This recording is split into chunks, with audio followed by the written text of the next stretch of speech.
McGraw-Hill Professional presents The New IT, How Technology Leaders Are Enabling Business Strategy in the Digital Age.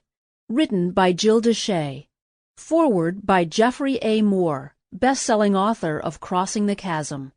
Narrated by Caroline Miller. Foreword. As you open this book, I can hear a voice in the back of your mind saying, IT enabling business strategy? Since when? The short answer is, starting now. To be more precise, enterprise IT used to stand for a set of systems that transacted and recorded business operations, what we call systems of record. These were designed around departmental processes, organized around databases, enabled by online transaction processing, and understood through business intelligence reporting and analytics. Accounting, human resources, order processing, procurement, you name it, there was, and still is, a system for it somewhere. And this system never captures what we do perfectly or how we do it. Hence the incessant bickering. Today, however, there is another IT. This one was born in the consumer sector, and it is more a type of media than computing. Communications and content are its anchor tenets, and interactive and democratic are its watchwords. Its iconic manifestation is the smartphone, the device that has toppled dictatorships, tanked careers, and turned etiquette and social protocol upside down.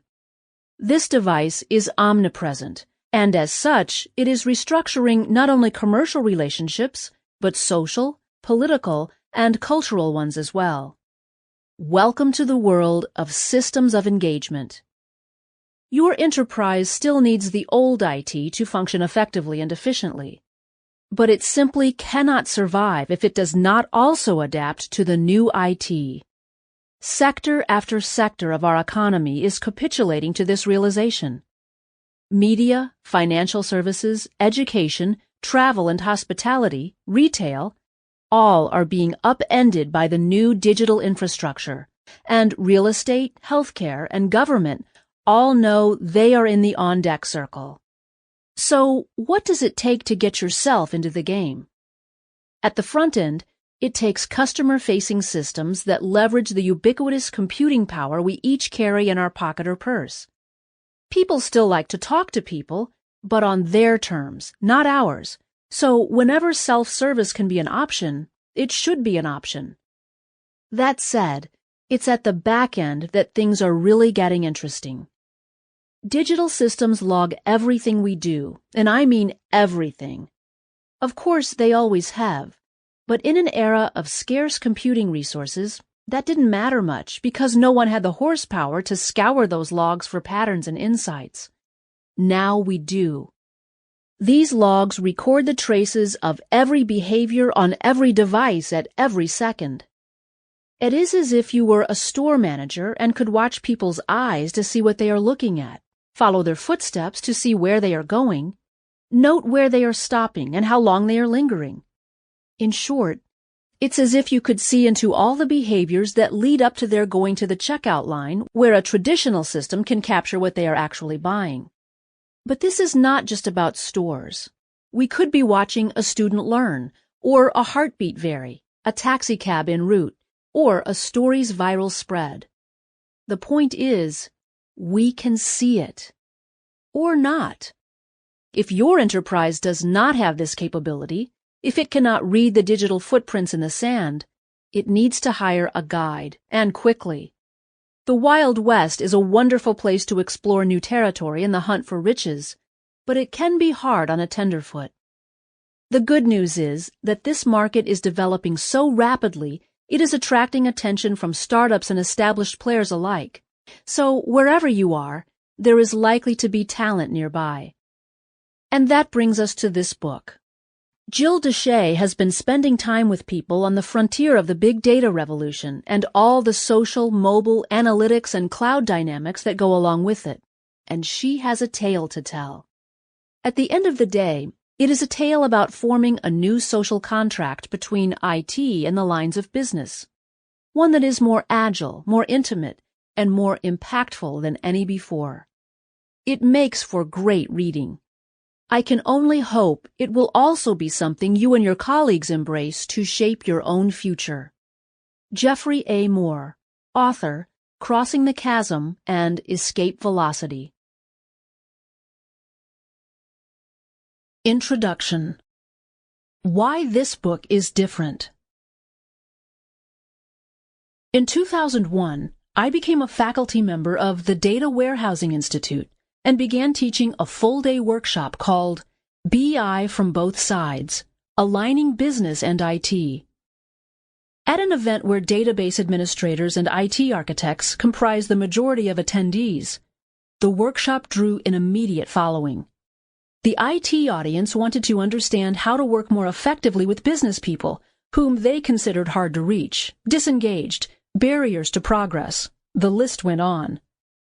BI from Both Sides challenged some entrenched IT orthodoxies, piercing the veil of complex architectures and encouraging a technical crowd to get comfortable with business strategy. In class, we discussed how to engage more fully with the business, who should do what, and how best practice companies were using analytics to drive collaboration. Occasionally, a stray project manager would find his or her way into my workshop. These project managers often represented lines of business, and they too were searching for clarity around work plans and org structures. They wouldn't admit it, but most of them were wondering how they could get work done faster by circumventing IT. Despite the event's focus on business intelligence and data warehousing, workshop attendees had questions that had nothing to do with technology. They asked, how do we know what to build when we have no insight into business planning? How do we keep executives' attention long enough to get their support and funding? How do we find an executive sponsor for our projects? How do we effectively prioritize projects and not alienate remaining stakeholders? Our vendors say they can help us deliver. What should they own relative to what we own? What does innovation look like in a corporate culture that's deadline-driven? What should I outsource? What should I surrender? The prevailing sentiment seemed to be, if we don't know where the business is going, how the heck can we know where we're going? These professionals were aware of the well-worn platitudes of the high-tech industry analysts. Drive business value through IT and become a data-driven company may as well have been tattooed on their foreheads. Few knew what those admonishments looked like, and fewer still had ever seen them in action. Moreover, everyone seemed to be focused on the question of who, irrespective of the why and how. Almost to a person, my students were wrestling with mission statements, ownership boundaries, job descriptions, functional boundaries, and corporate politics. They were looking for org charts on which to base their delivery processes. Never mind that those processes didn't exist. The ironic shift. Then a weird thing happened. Business people began attending my workshop. Business analysts joined the project managers and dashboard designers. Then came customer service representatives, brand managers, and sales engineers. 2010 introduced a smattering of line of business vice presidents, and by 2012, I'd have a dozen or so bona fide executives sitting in. These executives weren't above taking comprehensive notes in class, booking one-on-one guru sessions, and asking honest questions about their own competencies. Many were wondering how to establish cultures of fact-based decision-making. Others were under pressure to deliver corporate strategies, sensibly recognizing the role that technology would be playing in strategic enablement. These business leaders didn't really care about technology standards or underlying architectures. They were there to understand how IT could drive value at their companies and, by extension, contribute to their own success. Unlike the IT-centric students of my early workshops, these leaders were concerned with how to incorporate technology into their overall roadmaps. They wanted to understand funding models, organizational design alternatives, and how to launch high-profile projects. They were laser-focused on the rules of engagement between the business and IT, mainly because they didn't have them. The questions I heard from executives struggling with shifting expectations and new market pressures reflected those of their IT colleagues, while at the same time approaching the problem from a different direction. They asked, how do I know if IT is on the right track?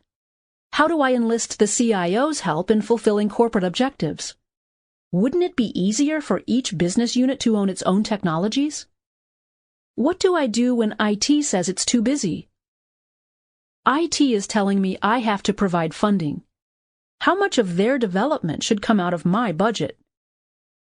I'm feeling like technical staff prioritize existing technologies over innovative new products, but can't put my finger on it. Am I right? My CEO is telling me that this project is mission critical. How much personal involvement should I expect to have? What should I outsource? What should I surrender? Just as IT was feeling ignored, the business was feeling overwhelmed. Each group felt beholden to the other for their successes, and rightly so. But the animosity ran deep. In my guru sessions, line of business employees would confide that they'd lost confidence in IT. They don't get anything done, a bank's VP of retail products said. We put in a request and it falls into a black hole. They don't say no, but they don't deliver. I've decided just to handle stuff in my department. I just retained a consulting firm. Indeed, beleaguered business people complained of protracted working sessions, opaque development schedules, cryptic functional specifications, and jargon-heavy excuse-making. Time-to-delivery conversations dissolved into a phenomenon colloquially known as scope creep. Reward systems, or the lack of them, encouraged a culture of no. And so began the phenomenon of shadow IT. Who should read this book? This book is for IT executives and the executives who work with them. It's for CIOs who, in their one step forward, two steps back view of progress, are struggling to reconcile traditional success metrics with growing pressures to innovate. It's for line of business managers trying to keep revenues up and customer attrition down, who are impatient with the glacial pace of change. It's for CEOs battling the uncertain future of the digital age. It's a book about new models, revised rules of engagement, and rewritten charters on both sides of the business IT divide. It might rock some paradigms. It might redefine ways that both IT and business organizations can work together to achieve overarching corporate objectives, with each impelling the other to succeed. It might even spark some revisions in your career plan. From the business side, you should read this book if you fall into one of these groups. New CEOs who are looking for pioneering models for enterprise IT, or who might be struggling with how to position their CIOs or other senior IT staff. Executive managers, including chief executive officers, chief operating officers, chief strategy officers, or any other executive who understands the role technology plays in driving efficiencies or fulfilling strategic goals. Marketing executives, including CMOs, vice presidents, directors, product managers, and other marketing staff who might be considering or reconsidering IT's role in driving campaigns, optimizing analytics, or provisioning customer data. Managers of strategic initiatives that mandate existing or new technologies. Sales managers and field salespeople, for whom automation means less manual effort and more face time with customers. Finance staff or the CFO who require technology to balance the books, and moreover to report on company performance to executives and shareholders. Privacy professionals, including chief privacy officers, who have a mandate to individualize constituents on behalf of their companies and must use technology to do so. Customer support managers and representatives who rely on technology to determine who's who, and to ensure that their interactions with customers are valuable and relevant. Line of business managers who are finding themselves blessed or saddled with IT budgets for the first time, who must understand how to use that money effectively and what the risks are. Executive sponsors of key business programs, most of which are enabled by IT efforts. From an IT perspective, this book isn't just for CIOs. It's for anyone struggling with IT's reputation, struggling to resuscitate moribund relationships with business colleagues, or sensing trends that might impact their own career trajectories. These include IT executives who need to define or redefine the role of IT, CIOs and CTOs looking to improve their reputations and distinguish their value, IT project managers who are witnessing erosion of IT responsibilities and find themselves fighting political battles against external service providers, cloud vendors, or systems integrators. IT architects who need to support the alignment and integration of external systems. IT practitioners who realize that the jobs they hired on to do are being threatened, both from the inside and from the outside. The new chiefs, chief analytics officers, chief data officers, chief digital officers, and chief risk officers, whose work needs to complement that of the CIO while simultaneously supporting critical business goals. Other professionals, many of whom may straddle the fence between the business and IT, will also benefit from reading this book, including IT and industry consultants, strategists, systems integrators, software and hardware vendors, and executive recruiters, all of whom are waking up to the fact that traditional IT institutions are outdated. Any quest for a stable career path is pointless, and that the 5-year plan is an anachronism. How to read this book. This book can be read in a linear fashion, chapter by chapter. Alternatively, readers with specific interest areas might choose to go directly to the chapters that are more relevant to them. In either case, the material in each chapter can stand on its own with minimal context from the other chapters. I recommend that everyone read chapters 1 and 2 to understand the problems driving wholesale change in the IT organization, as well as the pressures on the business side that are often fanning the flames. Rock and roll. As an avid reader of business books, I appreciate the occasional reference to a classic literary work, sports hero, or dead European philosopher. I myself have been guilty of wedging the odd Kierkegaard quote or pithy Yogi Berra aphorism into my books and blogs. But if I see one more Sun Tzu command in a business book, I'll burn my own armada.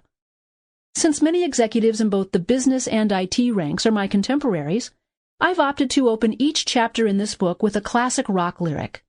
When it comes to imparting the wisdom of the world, I'll put Tom Petty up against Jack Welch any day. Chapter 1. What's Wrong with IT? Sometimes I get discouraged. Sometimes I feel so down. Sometimes I get so worried, but I don't know what about. Tom Petty and the Heartbreakers, Century City, 1979. It's a frigid, wintry morning in Boston, and I hydroplane my way across the hotel parking lot, cursing myself for wearing 4-inch heels as I grope inside my backpack for my rental car keys.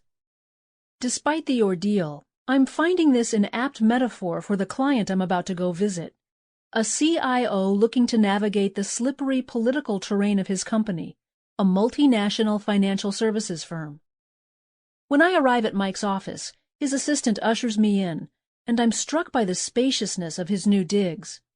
I'd worked with Mike at his prior company, a regional bank, and he's obviously moved up in the world. It's been a year since I've seen him, and he gives me a big hug. "Great to see you, darlin'," he says, and though never a bullshitter, he seems to really mean it. Besides the increase in square footage and the expansive view, Mike's new office is different in another way. The walls are plastered with colored images of org charts, bar charts, and heat maps. I recognized a Forrester Wave and a few Gartner Magic Quadrants, as well as some operating frameworks my consulting firm had built for his prior company. Sitting behind his massive desk, surrounded by colorful matrices and charts, Mike seems almost childlike. "Looks like you made a good move, Mike," I say, taking a seat at his conference table. Mike is standing at his Nespresso machine, steaming milk for my coffee. He hands me a demi-tasse cup, takes a seat at the table, and then bellows, "Sarah, shut the door." The minute the latch closes, Mike looks at me, manages a tired smile, then puts his head in his hands. "This place is freaking nuts," he says. He then regales me with a litany of problems, uncharacteristically rejecting the sunny synonym opportunities he'd used when we'd worked together at the bank. My predecessor was here for 14 years. Nice guy. They kicked him out just shy of his 15-year anniversary, but I suspect by then he was secretly happy to go. He tried to make changes, but ultimately he had no power. Everything here is a silo, and the legacy systems are all built on a house of cards. Half of my executive peers are pushing me to modernize. The other half are off doing their own thing. There's no way to keep everyone happy. As soon as I create an ally, I lose one. I nod sympathetically. I'd heard different versions of this from other CIOs, and at this point I'm thinking of what Tolstoy said about how happy families are all alike, but every unhappy family is unhappy in its own way. No two IT departments break in exactly the same place. Mike starts in on some of his executive colleagues about the overall lack of vision. He mentions a book called Snakes in Suits, which links corporate behaviors to clinical attributes of psychopathology. I indulge him in his rant.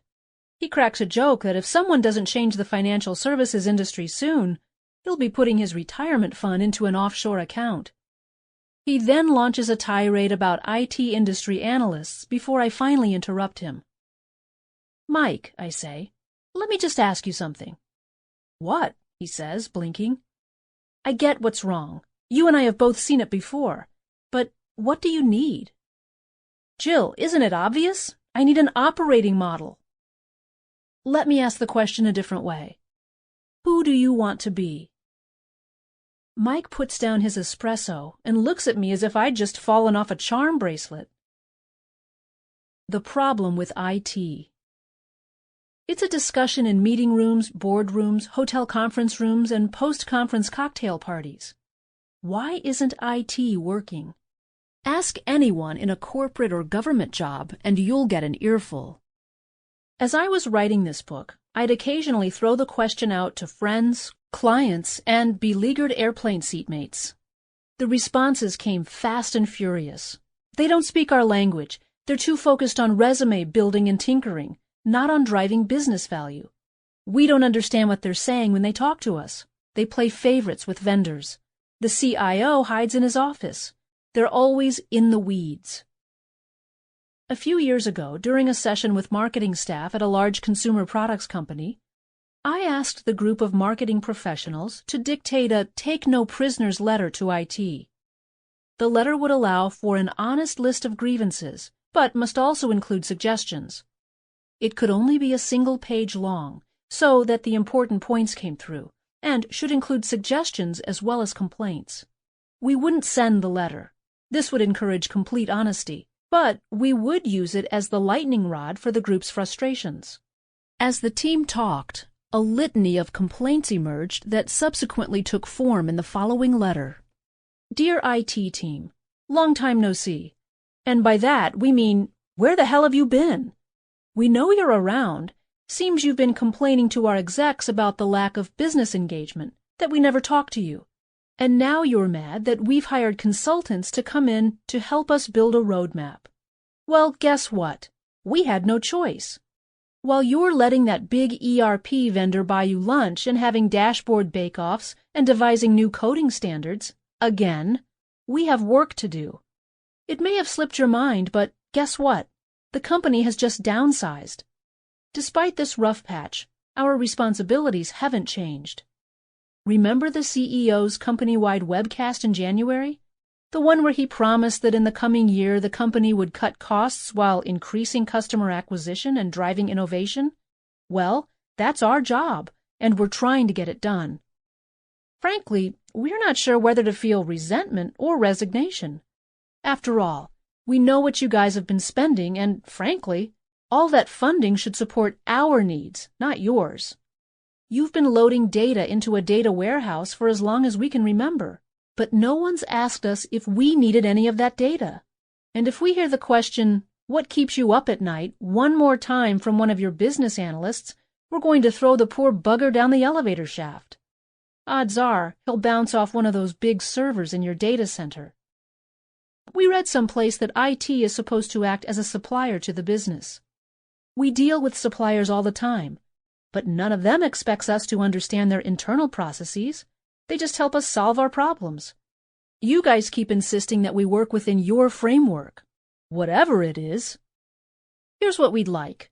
We'd like to track the results of our marketing campaigns by the hour and make continuous adjustments. We'd like to monitor and respond to the buzz about the company through social media listening. We'd like the account reps to know about support and payment issues when they're writing customer bids. We'd like to understand what's involved in pushing product recommendations to customers in real time. We'd like our numbers to reconcile between finance and sales. So, while you're mounting your crusade against our consultants and lamenting our shoddy technical skills, why don't you schedule a face-to-face meeting with us and ask us about this list? No, this isn't another requirement gathering session. Instead, it's us offering you an opportunity to participate. We're hopeful that maybe you can help us solve some of these problems, or maybe it'll just be business as usual. In characteristic anticipation of something new, your marketing users. The exercise was fun for this team, letting them blow off a little steam and renew their esprit de corps. I'd asked the team if they felt like sharing the letter with anyone, or whether they'd like to keep it as an artifact of what we all hoped could be an evolving collaboration. Someone even suggested printing the letter and burning it, letting the smoke waft through the air vents and into the CIO's office.